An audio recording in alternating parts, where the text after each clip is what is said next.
Levi Onwuzurike back, and it is for a great price for the Lions.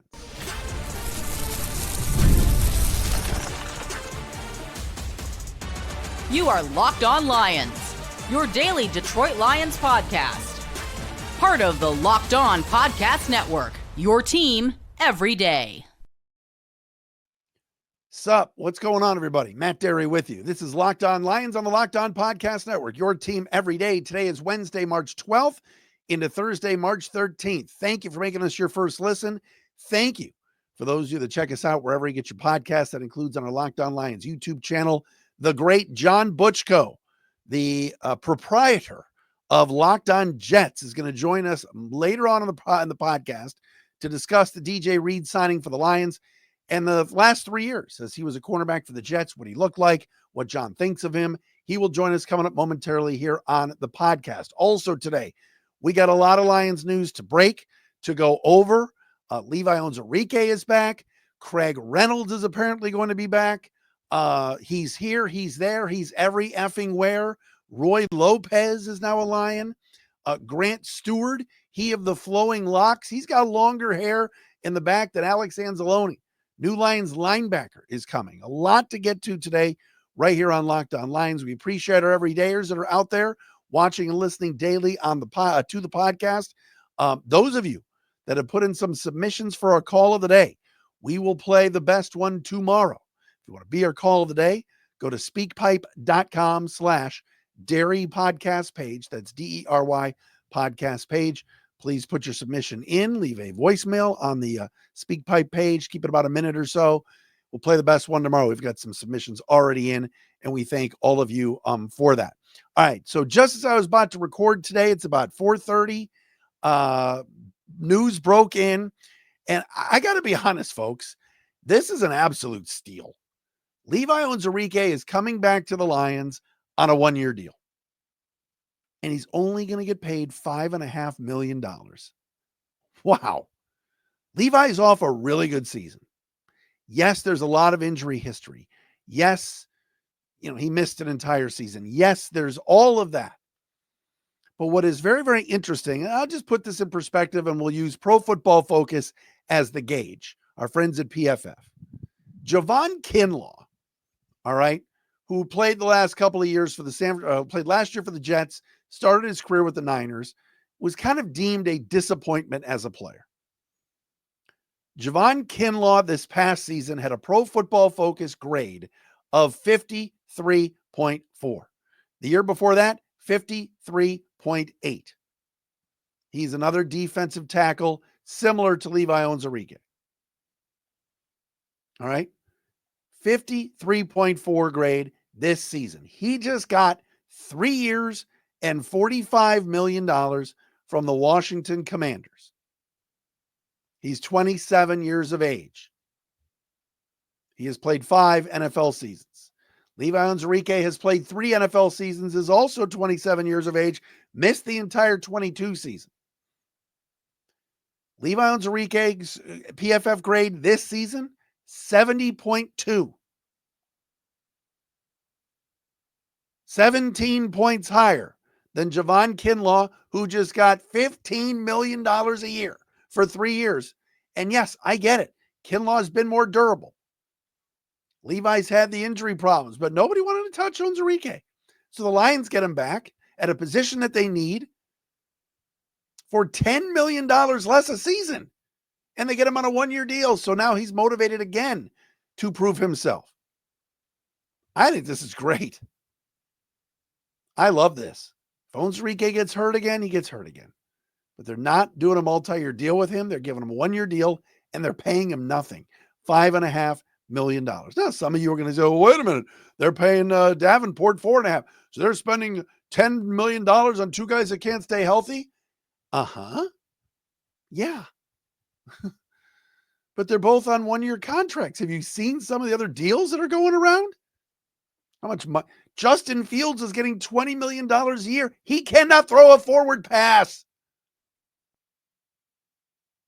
I think this is great. Levi played well this year. Graded out well. Second or third on the team in pressures, did well. He had 17 points higher of a grade than a guy that got 15 million a year. So we'll take it. I think this is great for the Lions. I love this move, and it's good to have Levi Onwuzurike back.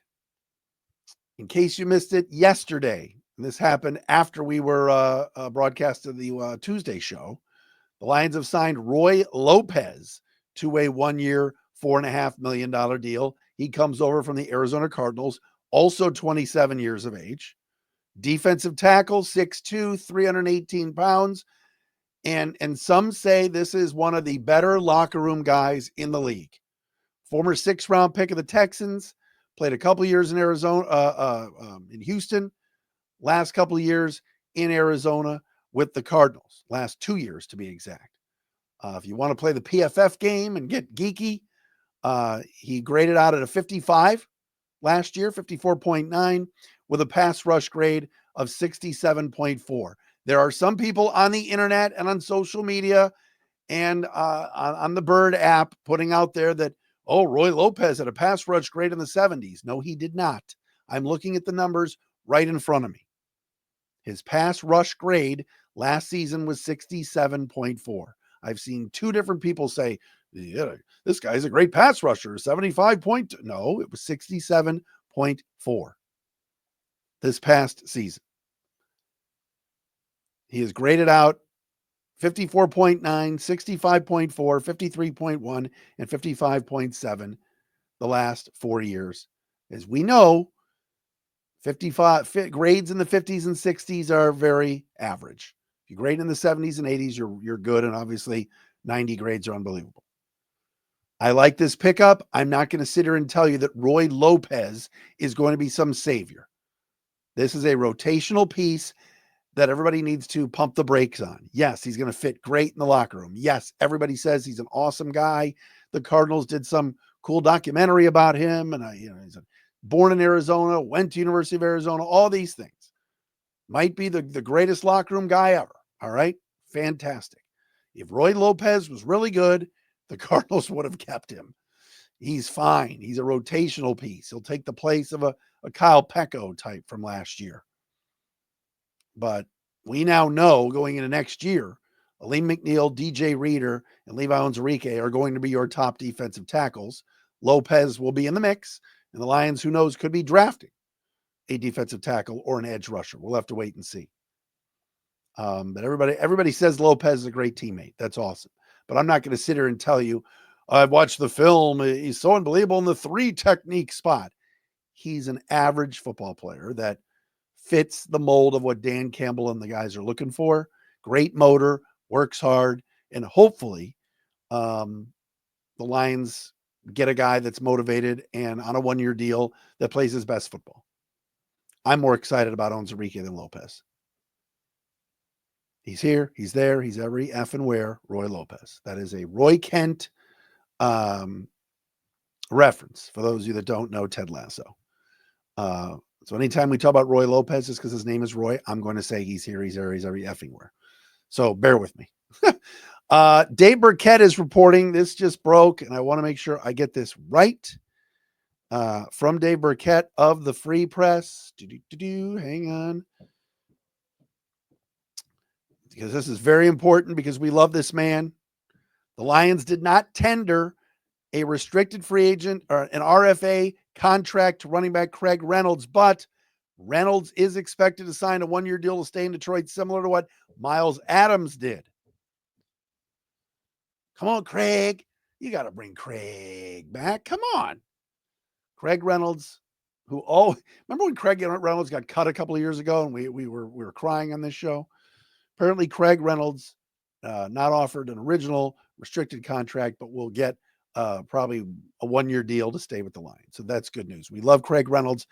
Great locker room guy, good special teamer. And for a 3rd running back or 4th running back, he's excellent. Craig Reynolds hits holes hard. He's a good player. And we love him on the show because of Come On, Craig. So Craig Reynolds is sticking around. I haven't seen the numbers yet on the money. The 26-year-old linebacker Grant Stuard, ex of the Colts, will be taking the Jalen Reeves-Maben role he has signed a reported 1-year deal with the Lions. Now, if you recall last year when the Lions played the Colts, you saw a guy number 41 in the Colts blue uniforms with the hair that is like crazy coming out of the back of his helmet, similar to Anzalone, but a lot more curly. That's Grant Stuard. He had an 18 tackle game this past year, and he's a really good special teamer. He's getting a 1-year deal as well. So a ton of 1-year deals doled out by Brad Holmes, which is what he does in free agency. And this is kind of what this looks like. Is today is the first official day the players can sign contracts. It's the start of the new league year here at 4:00 Eastern time. So that's all of the Lions news and notes today on what they're doing. And they're working on the defensive line, which we knew that they would. John Butchko is coming up next. He is the voice of Locked On Jets and has hosted that podcast for the last couple of years. We'll ask him about the D.J.Reed pickup and what's going on with Aaron Glenn in New York as well, as now Hall of Fields is their quarterback. We'll do that coming up next right here on a Wednesday, Locked On Lions.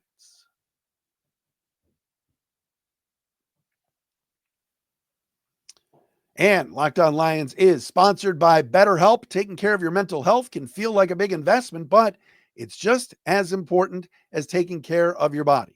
Traditional in-person therapy can cost anywhere from $100 to $250 per session, but with BetterHelp, you can save up to 50% per session. BetterHelp offers a flat fee for weekly online therapy sessions, making professional support more accessible and affordable. With over 30,000 therapists and over 5 million people helped, it's the world's largest online therapy platform. All right. Therapy isn't just for tough times. It's a great tool for learning coping skills and setting boundaries.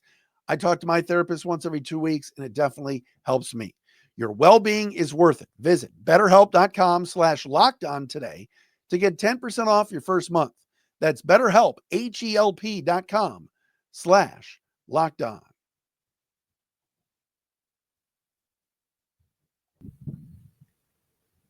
All right, as promised here on Locked On Lions, little Wednesday edition. Let's get John Butchko in here, host of the Locked On Jets podcast. Has been there many, many years and has seen D.J.Reed up close and personal the last handful of years.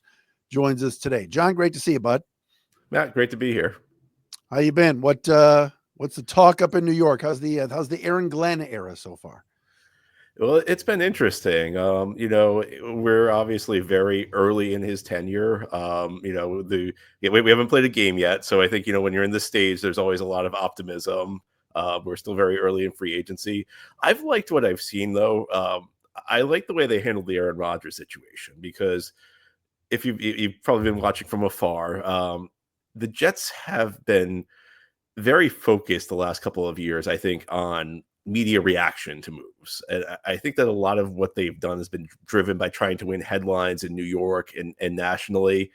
And for the first time in quite a while, since Aaron Glenn and their new GM, Darren Mucci, took over, it feels like they're functioning like a professional football operation again. The way the Rodgers situation was handled was very quick. You've seen it through the years that Rodgers' decisions can create a lot of drama in an offseason. They can dominate the offseason.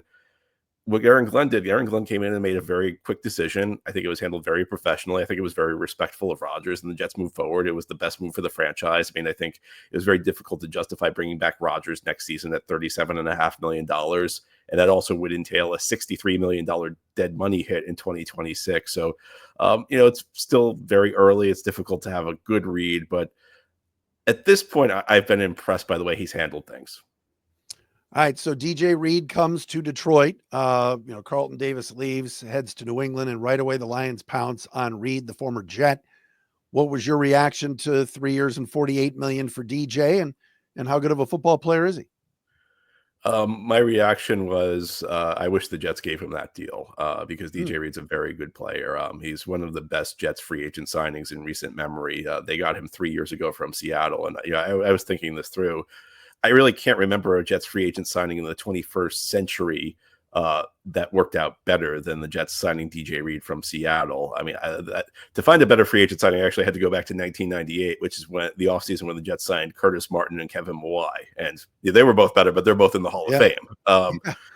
He's when the Jets signed him from Seattle, he was kind of an ascending player. He had kind of bounced around his first couple of years. He began his career in San Francisco and was a slot corner because he was a little undersized. And his final year in Seattle, Pete Carroll started using him on the outside. And even though he's a little undersized, he was effective there.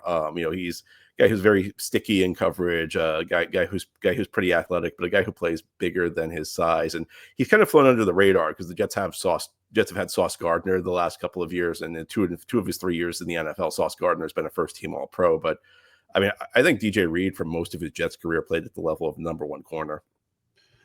You said size twice. You mentioned undersized because that was kind of the knock on him coming out of college. One of the reasons why, like you said, he didn't stick at his first stop. But you look at him, are you seeing more? Meek Robertson, they say is 5'9", but almost looks 5'8", yet was able to play on the outside in some big moments for the Lions this year. Take me through D.J.Reed and how he's able to, even at 5'9", maybe play outside. Does he play bigger? He does. It's interesting because Aaron Glenn was also kind of an undersized corner. Aaron Glenn, back when he was a player, and this is going back to the 90s and early 2000s, he was a guy who was like kind of physical.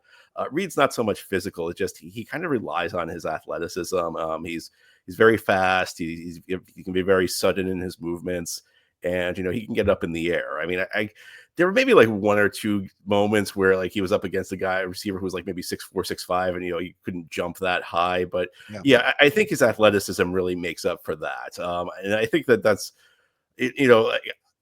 I would say that I would have given him the contract Detroit gave him if I was the Jets. The issue with the Jets was it kind of sounds like he was just ready to move on. Near the end of last season, there were some reports in the locker room where he just said, "I'm getting out of here," because the Jets have been such a difficult.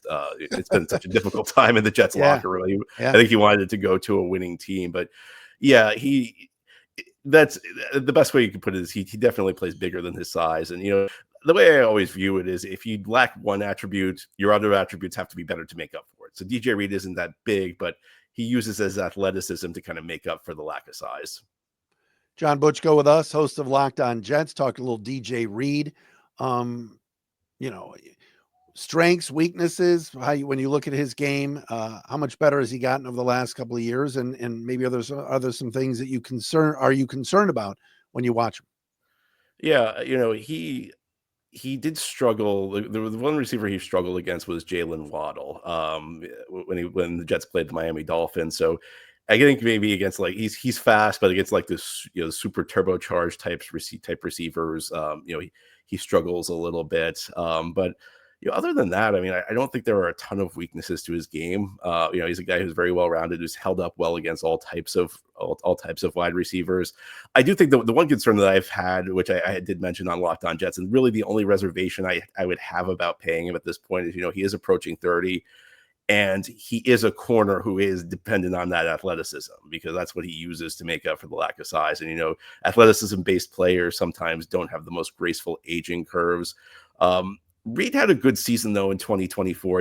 Heading into 2024, I was making that point on Locked On Jets a lot. I said I'm not sure I would give D.J.Reed an extension, but he's kept playing well in 2024. So I think the odds are high you can probably get another couple of good seasons out of him because there really hasn't been much of a decline. Now he didn't play great near the end of the year, but given everything that happened with the Jets this past year, there were a lot of underachievers.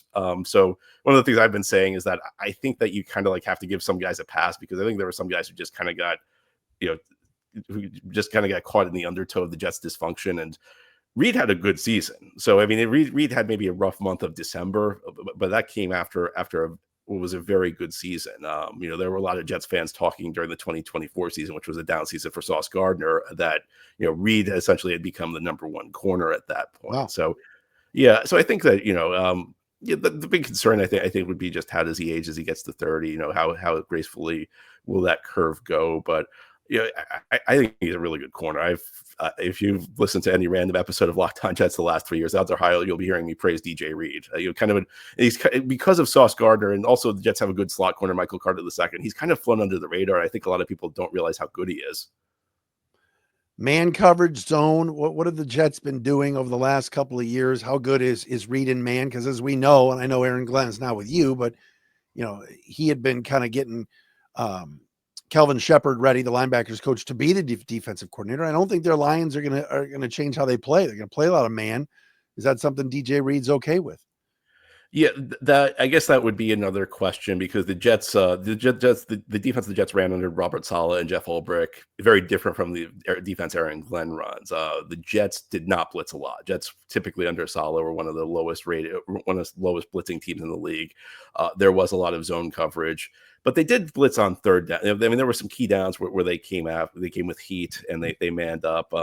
He didn't play man a ton, but when he did play man, he generally held up pretty well. Again, the only exception I think were against like the Jalen Waddle type receivers who were super fast. But other than that, I don't really.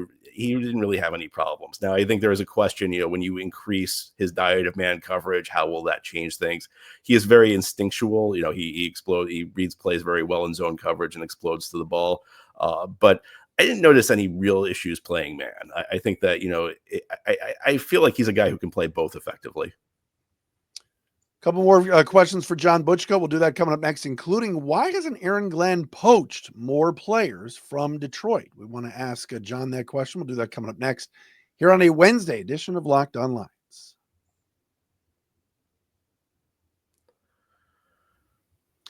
And Locked On Lions today with our buddy John Butchko from Locked On Jets, brought to you by our friends at FanDuel. March Madness is here. FanDuel is giving you the chance to get in on the action like never before. Right now, new customers can get $200 in bonus bets when your first $5 bet wins. That's $200 extra bucks to use on everything from buzzer beaters to Cinderella stories and even who's cutting down the nets. Hey, you got your eye on a few underdogs this year. We told you about Drake. We really like them. Robert Morris out of the Horizon League. Even though they were handed that game by Greg Camping the other night, that's another team to watch come NCAA tournament time. Check it all out at FanDuel and even on the FanDuel app, which is simple to use. And when you win, you get paid instantly. No waiting around. Visit FanDuel.com. That's FanDuel.com. Get in on the college hoops action all tournament long.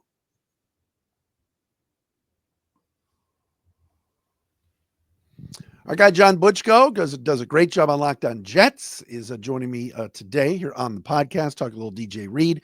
Want to get into Aaron Glenn for a second because, John, I'm surprised. Aaron Glenn molded a lot of these guys that the Lions have, especially on defense. The defense got better every year under Glenn for the last 4 years. I'm just wondering, in terms of free agency and money, why Glenn maybe didn't go and pluck some of these guys away from Detroit, a Derek Barnes, a Levi Onwuzurike, anybody like that. Do you have any insight on that? That's a great question. It's actually something I've been wondering myself because right before the start of free agency, there were a couple of reports that he was really going to focus on Detroit guys. And actually, there was talk about him potentially the Jets being focused on Detroit guys on both sides of the ball because Tanner Engstrand is the Jets' new offensive coordinator who was on Detroit's coaching staff last year. The only thing I can come up with right now is that the Jets do have a bit of a tight cap situation. Now, a lot of people will look at this and they say, well, they entered the offseason with they were in the top 10 in cap space entering the offseason.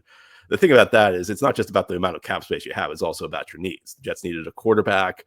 Jets need 2 starting receivers. They need a tight end. They need a right tackle. On the defensive side of the ball, they could use another defensive end, maybe 2 to 3 defensive tackles. They had to deal with re-signing a linebacker, Jamie and Sherwood. They needed a corner to replace D.J.Reed. So there were lots of needs out there. So, it's still early in the game. Jets really haven't signed that many guys yet.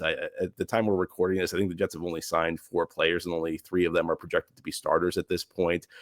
So, maybe it's a cap situation. Maybe they're just kind of waiting to see where the dust settles. But I am a bit surprised by that. And one thing that was always notable to me with the Jets is when Robert Saleh was hired in 2021, he really did not bring many former 49ers. And he later said that was a mistake because there is value in bringing in guys who understand the system, who can kind of be extensions of the coaching staff when you're bringing in a new regime.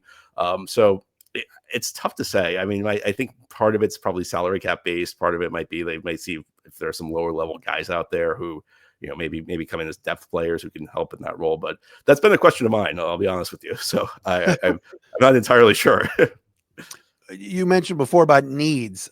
2 guys still kind of remain that maybe Tanner Engstrand would like, and that's Tim Patrick, the wide receiver, still on the market, as is Kevin Zeitler, the right guard. Now, again, Zeitler's 36 and might not want to go to the Jets. No offense.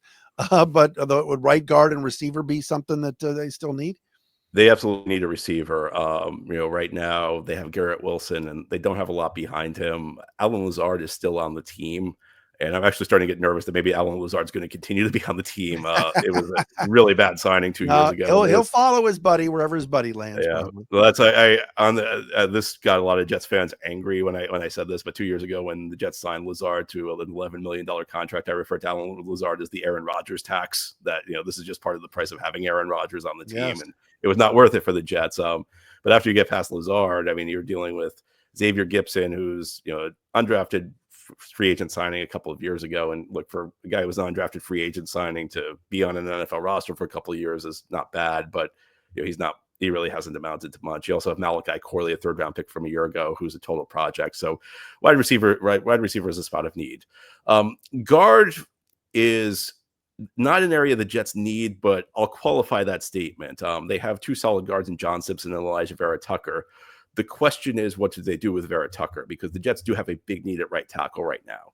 And at various points in his career, Vera Tucker has slid out to tackle. Now, I don't think that's the best move for the Jets, because both times Vera Tucker's gone to tackle, he's suffered a serious injury. And there are people within the organization who think maybe like messing around with his techniques contributed to the injuries he suffered. I'm not sure if I believe that, but Vera Tucker has kind of bounced around the line. He started as a left guard as a rookie, then moved to right guard in year 2, but has had to kick out to tackle at various points in his career. 2024 was the first year in his career where he was at one spot full time, and he kind of found a home there. So I would not be inclined to see him kick out to tackle, but that would be the scenario where the Jets could be interested in a guard, is if, the right tackle spot's not going to be easy to fill for the Jets. There aren't a lot of great options out there. So in a scenario where they decided to kick Vera Tucker outside, then that's where that could be a sign Zeitler would be in play. John, great insight. We appreciate the time, my friend. Enjoy, as I like to call him, the Hall of Fields. Justin Fields, that both those poor Chicago people just thought he was a Hall of Famer, and I don't know really what to say. I've never been a huge fan, but at least Aaron Glenn is there. I think Tanner Engstrand's going to do a great job, and I'm sure there's more positivity now than last year, which was a total disaster, right? Well, the thing with the Jets is the Jets in the NFL last couple of years have been the ultimate over promise and under deliver team. And now it's like the media is kind of like taking their attention off them. And there is some decent underlying talent there. So, I mean, I think this is actually a team that I'm not sure they're going to be a playoff team. I'm not sure they're going to be a team with a winning record, but I think they're going to be very low expectations in the national media this year. And I think the Jets are going to be in a good position to surpass them. They got a good head coach. Aaron Glenn did a great job here. John, great to see you. Thanks so much. Thanks, Matt. My pleasure. John Butchko with us. This has been a Wednesday edition of Locked On Lions. We're back again tomorrow.